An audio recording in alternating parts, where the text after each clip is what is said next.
told you that I need a cook, and you went and brought in your side chick for me, said Rose. Once upon a time, in a city of Lagos, there lived a young lady of 28 years named Rose. She was embodiment of beauty and grace. She had a husband named Ikechukwu and two beautiful children named Ada and Obi. And their home was filled with laughter and joy. Rose was a working class woman, likewise the husband, and they all live in peace in their home. Rose respects her husband and she contributed massively to the growth of the family. While Ikechukwu also worked hard for the growth of his family, their days were filled with simple pleasures, morning coffee on the porch, family picnics, and evening spent playing games. Rose loved being a mother, but as children grew, the demands of household chores began to weigh heavily on her. Rose had no house help. She worked and took care of her children with little help of the husband. One fateful evening, after the close of work, she came back looking tired and exhausted. She found herself overwhelmed in the kitchen, with children demanding attention and dinner preparation. Stretching into confusion, she realized she needed a help, and she said to herself, I think we need a help. I will talk to my husband about that. In the night after having dinner with her husband and children, Rose called her husband and said, I think we should hire a cook. Ikechukwu had always been a supportive husband. He nodded and said, Of course, my wife. We need a help. I can look for someone. What do you think about a local chef? Said Ikechukwu to his wife. Rose replied, That would be perfect, she replied. Rose got a wave of relief. She imagined a friendly cook who would help with meals and also bring a touch of joy to their house. At the initial time, Ikechukwu took the task seriously. He reached out to friends and well-wishers, looking for recommendation. After a few days, he remembered his side chick, who he paid monthly, that doesn't have a job. And he said to himself, Is it not better to bring Kate? After all, my wife won't know anything about her. It will also be easy for me, since my wife is always busy with her job. Few days later, he met Kate and discussed with her to come and live with him and his family, to be their family cook. He convinced Kate, and Kate accepted to come and stay with their family.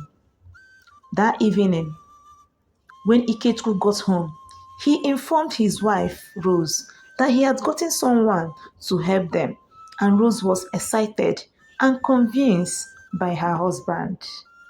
The next day, Kate resumed as a cook in their home. She started her duty. That evening, Kate offered to cook, and she said to Rose, Let me take care of dinner tonight. And Rose welcomed the idea. As Kate cooked, Rose found herself relaxing, enjoying the aroma of freshly baked bread and roasted vegetable filling their home. Rose was happy and now focused on her works. But at her absence, Ikechukwu and Kate was having fun, sleeping together and enjoying themselves. Rose trusted her husband to the extent she never believed that her husband would have anything to do with their new cook. Months later, Rose noticed that her husband was spending more time with Kate. They laughed together, shared stories, and formed a bond that felt just a bit too close for comfort. As time went on, Ikechukwu character began to change. Ikechukwu always went to work before his wife. He started going to work late.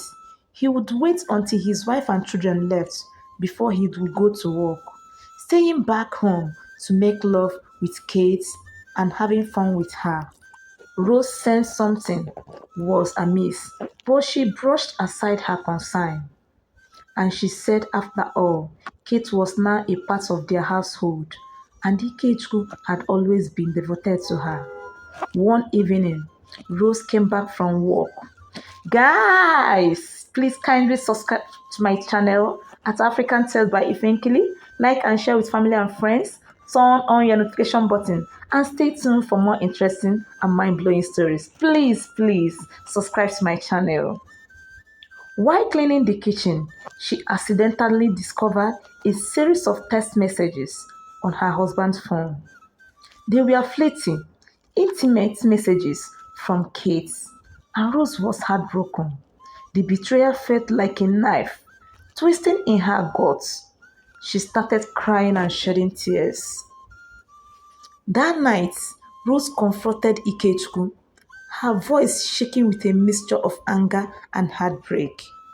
And she said, "How could you do this to me?" She cried. Ikechukwu face paled. The realization of his actions crashing over him. "Please, I'm so sorry, my love. I never meant for it to happen," he stammered. "It's just the handwork of Satan." And Rose said, "Shut up your mouth. This has been going on even before Kate came into this house. So you went to bring in your side chick to stay and live with us, Ikechukwu. You are a very wicked soul. You don't have respect for me, neither for our marriage. I supported you as my husband. I gave you peaceful home, but all you have to do is to betray me." Rose's heart shattered. The life they had built together felt like a faggot, and she could no longer look at him without seeing the betrayer. After days of sleepless nights and emotional confusion, Rose made her decision. She could no longer stay in a marriage built on cheat and lies. "I want a divorce," she told Ikechukwu. Tears streamed down her cheeks as she thought of her two little children. She had to protect them from this pain. Ikechukwu pleaded with her, promised to change and asking for another chance, but Rose was resolute. "You have shattered my trust. I can't forgive this." The divorce process was grieving, filled with argument and heart attack. Rose fought hard to secure a stable future for her children. Determined to build a new life, the day move out felt both liberating and heavy as she packed their belongings into buses. Memories flooding back. With each bus she packed, she felt lighter, knowing she was reclaiming her independence. She found a small apartment in town and focused on creating a nurturing environment for her two little children. Months later, Rose grew stronger. She found a job in an oil company and she poured her energy into her work and children. One day, she remembered Kate and everything that happened, but she didn't allow it to define her new life. She enrolled her two children in a new school. Their weekends were filled with laughter and activities, the kind that reminded Rose of the joy of life. One evening, Rose decided to host a small gathering for friends.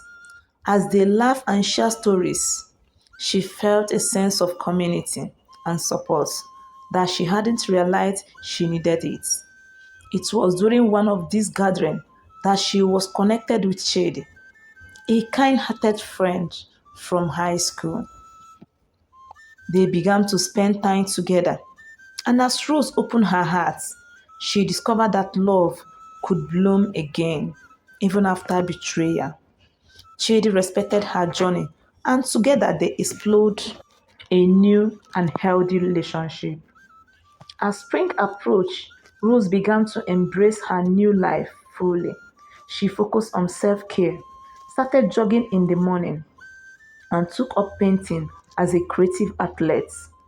Each day brought a new challenges, but they also brought a renewed sense of purpose and joy. Her children Ada and Obi flourished in their new environment, and Rose felt proud of the resilience they shared as family. They often visited parks, explored nature, and enjoyed the simple pleasure of lives. Years later, Ikechukwu tried to reach out several times, attempting to mend their relationship, but Rose stood firm. She had learned that her happiness depended on her choice, and that her happiness depended on her choice, that she deserved better. She sought closure through counseling, understanding the depth of her pain, and learning to forgive, not for him, but for herself. As the season changed, so did Rose's life. She found strength in her independence and surrounded herself with positive influences. Chidi became a significant part of her life, treating her with kindness and respect. With each passing day, Rose embraced her journey as a mother and a woman. She taught her children about self worth, resilience, and the importance of following their dreams. The lessons she learned became their guiding principles. One evening, as Rose sat in her garden, watching the sunset with her children, she reflected on her past. The pain of betrayal was still there, but it no longer defined her. She was stronger and more capable than she had ever believed. The journey had not been easy, but it had shaped her into a woman who knew her worth. She had learned to love herself again, and in that love, she found the strength to move forward. Rose life blossomed like the flowers in her garden. She embraced new opportunities at work, developed deep friendship, and nurtured her brooding. Relationship with Shade, the warmth of love surrounded her, provided a stark contrast to the coldness of betrayal she had once faced. As she watched her children grow, she realized that her past had prepared her a brighter future. Together, they walk into a new chapter of their lives, filled with hope, laughter, and endless possibilities. Years later, Ikechukwu got married to Kate, and they lived together as husband and wife. While Rose was doing perfectly well with her children and her job, they had grown into kind, strong individuals, embodying the resilience she had fought to instill in them. She was invited in her children's school events. She stood in front of her children and filled with pride. The scars of the past remain, but they no longer had power over her. With Chidi by her side, Rose knew that she was ready to face whatever life had in store. Guys, hope you find this story interesting. What moral lesson do you learn from this story? Was it right the way Rose left her marriage for Kate after all the pleading from her husband Ikechukwu? What Ikechukwu did by getting married to Kate, his side chick, was it a good one? Please drop your opinion on the comment section. Let me know where you are watching from. Kindly subscribe to my channel at African Tales by Ifenkili. Like and share with family and friends. Turn on your notification button and stay tuned for more interesting and mind-blowing stories coming your way next time. Guys, remain blessed. Bye.